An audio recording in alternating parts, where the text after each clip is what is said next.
Human trafficking involves the use of force, fraud, or coercion to obtain some type of labor or commercial sex act.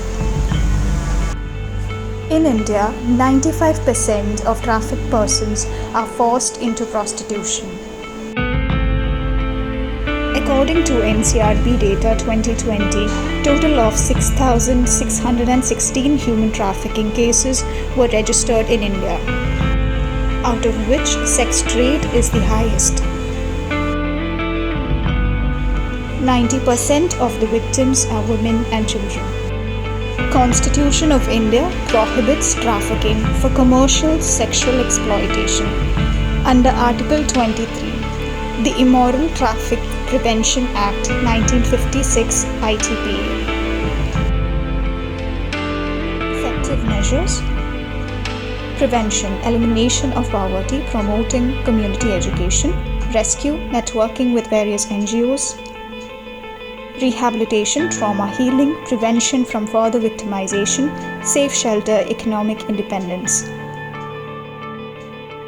Repatriation, reintegration to origin community, inclusion, accessibility to various services. UNODC, United Nations Office on Drugs and Crimes, highlights the theme of 2021, Victims' Voices Lead the Way, on this World Day Against Human Trafficking. Cultural Academy for Peace is striving to augment safe and secure environments for women and children survivors. Is one among 3 NGOs in Kerala and the only NGO in Ernakulam district involved in anti-human trafficking programs. The founder and chairperson of Cultural Academy for Peace, Ms. Beena Sebastian, who has dedicated her life for the empowerment of women and children who have been marginalized from the mainstream society due to various abuses. Since 37 years, she has been working for the elimination of various kinds of social menace like human trafficking, domestic violence, dowry system, child sexual exploitation, and so on.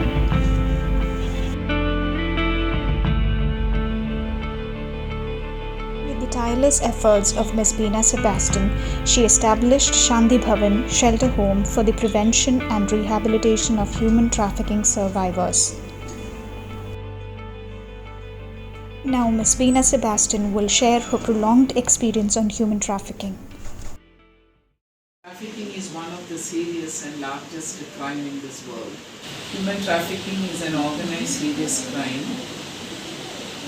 It is very difficult to break the chain, and the community may not be able to identify the traffickers and the people who are prone to trafficking and also the links of the chain.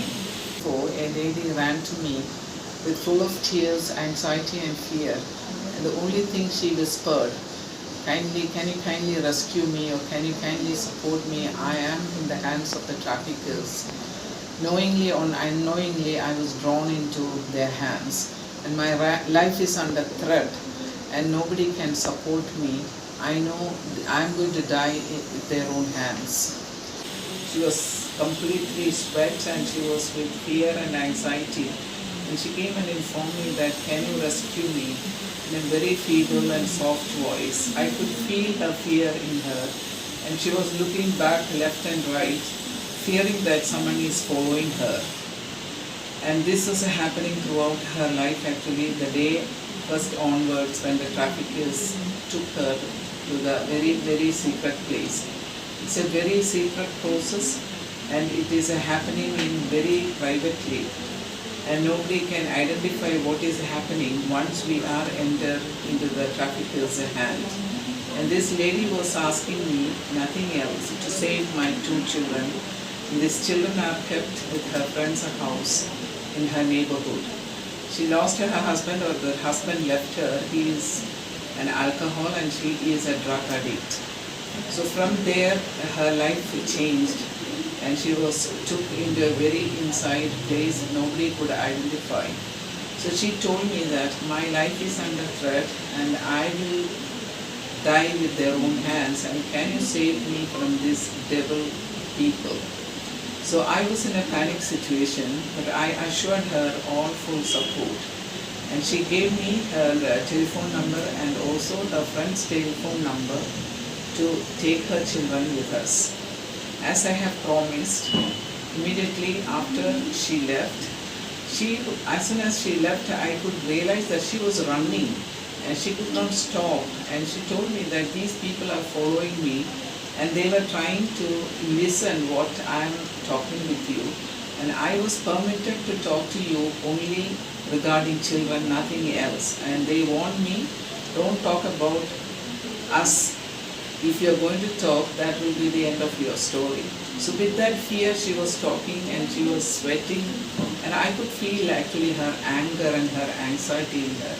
And with this, she left me and she gave me her number also. Then immediately after, our team members went to their place and we could identify these two children, small children, and we rescued them and brought them to our center. We gave them trauma healing and love and care, and we sent to schools and all sorts of support we could offer them. Then after few months, I got a telephone call from the same lady and she said, my life is under threat.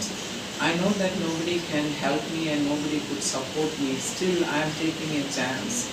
If you can help me and tell me where I can come, I can sneak away from their group and I will somehow manage to come.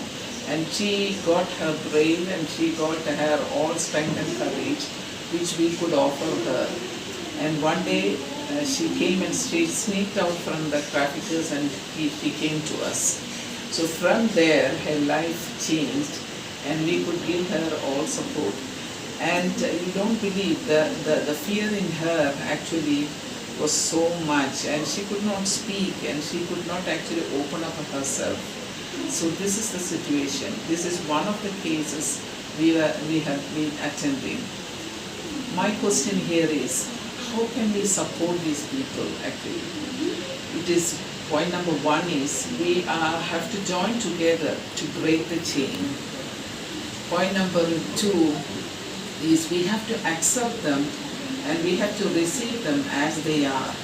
Because when they come, they are full of fear, they are with tears, and they are with anger, anxiety, humiliation, depression, and all these emotions actually imbibed in them.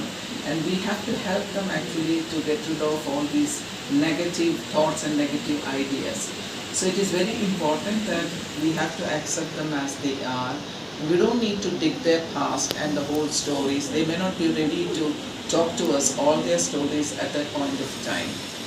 And the third thing is, we have to give them proper education. We have to give them skill development training program to help them to support themselves. So getting a job is very important for them, because economic deprivation is one of the reasons for trafficking, or how these women are brought into the hands of traffickers.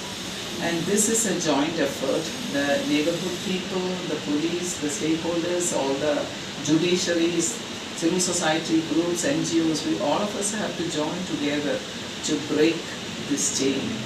So I urge all my friends to join together, put our hands together to break the chain, and also for the elimination of this big menace, trafficking, from this universe. Thank you. ମୋ ନାଁ ସୁଶୀଳା, ମୋ ଘର ରାୟଗଡ଼ାରେ। ମୋ ଭାଇ ଭଉଣୀ 9 ଜଣ ଆମେ। ମୁଁ 5 ପଢ଼ିଛି। ମୋ ସାହୁକାର ମୋତେ ଏଠି ଆଣିଛି। ମୋ ବାପା ମୁଁ ସାନବେଳେ ମରିଗଲା, ସେଟା ପାଇଁ ମୁଁ କାମକୁ ଆସିଥିଲି। କାଳସରେ ଆକାଡେମୀରେ ମୋତେ ଏବେ ଦେଖୁଛନ୍ତି। We have been providing support to women and children who are victimized. Here we provide rehabilitation, free counseling, job training, and awareness classes.